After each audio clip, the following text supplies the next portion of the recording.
자신이 죽인 여자의 남편을 짝사랑했던 여자가 바로 26년 미제 사건의 범인이었습니다. 지난 10월 31일 우리나라에서도 유명한 미제 사건, 일본의 나고야 주부 살인 사건의 범인이 26년 만에 자수했습니다.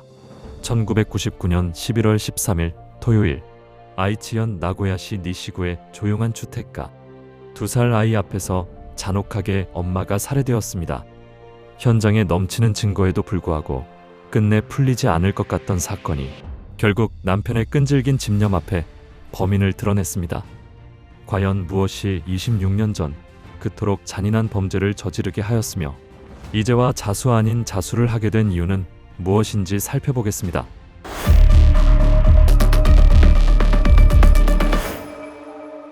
(1999년) 그날 아침은 평소와 다를 바 없는 날이었습니다. 초겨울의 도심을 맴돌던 아침, 남편 타카바 사토루는 출장 일정 때문에 평소보다 이른 아침에 집을 나섰습니다. 오전 9시쯤 아내 타카바 나미코는 2살 된 아들을 데리고 소아과로 향했습니다. 가벼운 감기 증상이었습니다. 10시 30분 진료를 마친 나미코는 근처 공원으로 향했습니다. 그곳에서 아이와 짧은 산책을 했다는 목격 진술이 있었습니다. 그리고 11시 20분경 그녀는 집으로 돌아왔습니다.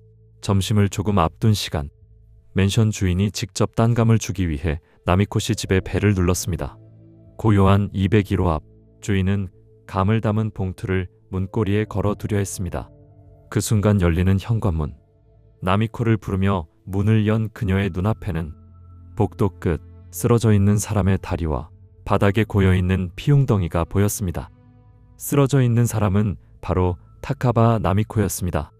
그리고 그녀 앞 어린이 의자에는 2살 된 아들이 장난감을 들고 앉아 있었습니다. 집 안은 조용해 보였습니다. 가구는 제자리에 있었고 격렬한 저항의 흔적도 보이지 않았습니다. 하지만 주방과 세면대 주변에는 누군가 급히 움직인 흔적이 있었습니다. 거실 한가운데에는 타카바 나미코 씨가 엎드린 채 쓰러져 있었습니다.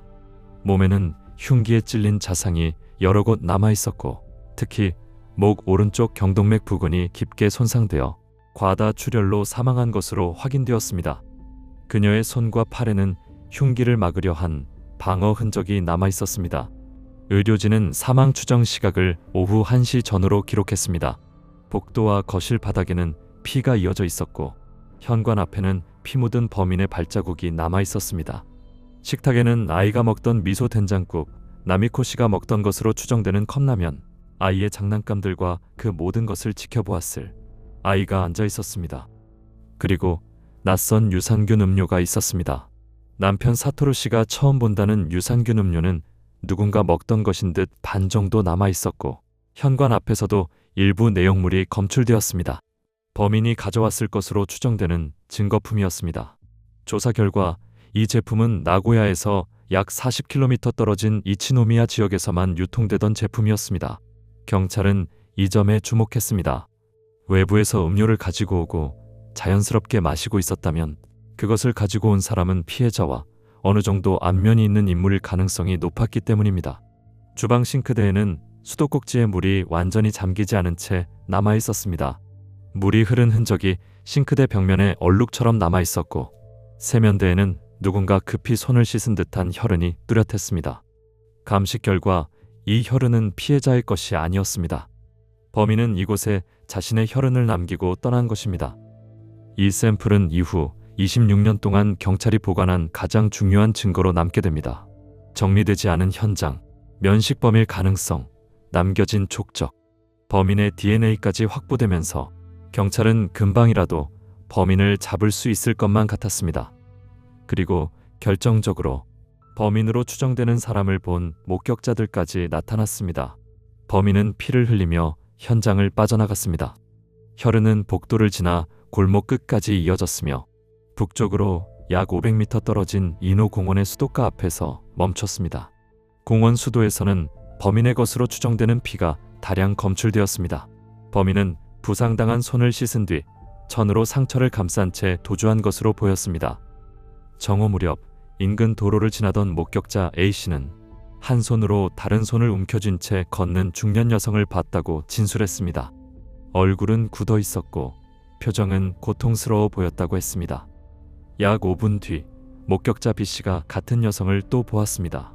공원에서 약 400m 떨어진 도로 모퉁이 왼손으로 오른쪽 팔을 감싸쥐고 있던 중년 여성을 본 것입니다. 옷차림은 핑크색 상의에 검은 바지, 신발은 굽 낮은 검은 구두였습니다. 당시 공원에서 채취된 혈흔의 혈액형은 B형, 피해자와 다른 범인의 혈흔이었습니다. 공원 수도가에서 이어진 혈흔은 그 지점에서 완전히 끊겼습니다. 경찰은 도주 방향이 전철역이 아닌 주택가 쪽이었던 점에 주목했습니다. 경찰은 그녀가 이 지역에 익숙한 사람, 즉 현장 인근에 거주하는 인물일 가능성이 높았습니다. 모든 단서는 그날 공원에서 끊겼습니다. 그렇게 26년이 지났습니다. 2025년 10월 30일 남편 사토루 씨는 경찰로부터 한 통의 전화를 받았습니다. 혹시 야스우쿠 쿠미코 씨를 아시나요? 낯설지 않은 이름이었습니다. 고등학교 시절 그녀는 타카바 사토루 씨와 같은 이신고등학교 소프트 테니스부 동아리 친구였습니다. 당시 쿠미코는 성실하고 단정한 외모에 성격이 좋아 친구들과 잘 어울리던 학생이었습니다. 어느 해 발렌타인데이, 어린 쿠미코는 사토루에게 마음을 고백했습니다. 하지만 별다른 감정이 없던 사토루는 좋은 친구로만 남길 원했습니다. 그렇게 졸업 후 연락 없이 잊혀진 인연이 되었습니다. 그리고 20년이 지난 1998년 이신고등학교 동창회에서 두 사람은 다시 마주했습니다. 그리 반가울 것도 그리 어색할 것도 없는 사이. 둘은 짧게 서로의 안부를 묻고 대화를 나누었습니다. 사토루 씨는 그녀에게 행복한 결혼 생활을 하고 있다고 말했습니다. 특별할 것 없는 만남이었습니다. 그것이 사토루 씨가 기억하는 쿠미코 씨의 마지막 모습입니다.